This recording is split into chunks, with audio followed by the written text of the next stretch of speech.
السلام علیکم ویورز، کیسے ہیں آپ؟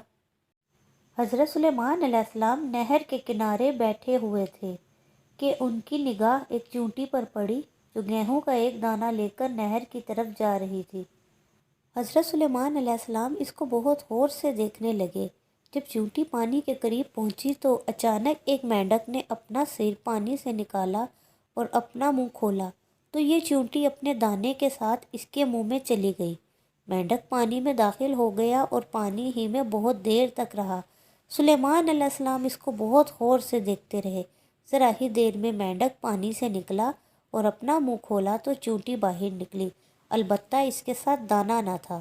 حضرت سلیمان علیہ السلام نے اس کو بلا کر معلوم کیا کہ ماجرا کیا تھا اور وہ کہاں گئی تھی۔ اس نے بتایا کہ اے اللہ کے نبی، آپ جو نہر کی تہہ میں ایک بڑا کھوکھلا پتھر دیکھ رہے ہیں، اس کے اندر بہت سے اندھے کیڑے مکوڑے ہیں۔ اللہ تعالیٰ نے ان کو وہاں پر پیدا کیا ہے اور وہ وہاں سے روزی کی تلاش کے لیے نہیں نکل سکتے۔ اللہ تعالیٰ نے مجھے اس کی روزی کا وکیل بنایا ہے۔ میں اس کی روزی کو اٹھا کر لے جاتی ہوں اور اللہ نے اس مینڈک کو میرے لیے مسخر کیا ہے تاکہ وہ مجھے لے جائے۔ اس کے منہ میں ہونے کی وجہ سے پانی مجھے کوئی نقصان نہیں پہنچا سکتا۔ وہ اپنا منہ بند پتھر کے سوراخ کے سامنے کھول دیتا ہے، میں اس سوراخ میں داخل ہو جاتی ہوں۔ جب میں اس کی روزی اس تک پہنچا کر پتھر کے سوراخ سے اس کے منہ تک آتی ہوں تو مینڈک مجھے منہ سے باہر نکال دیتا ہے۔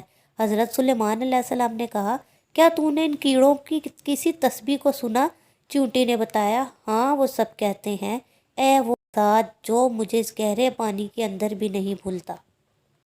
ویڈیو اچھی لگے تو لائک کریں اور چینل کو سبسکرائب کریں۔ اللہ حافظ۔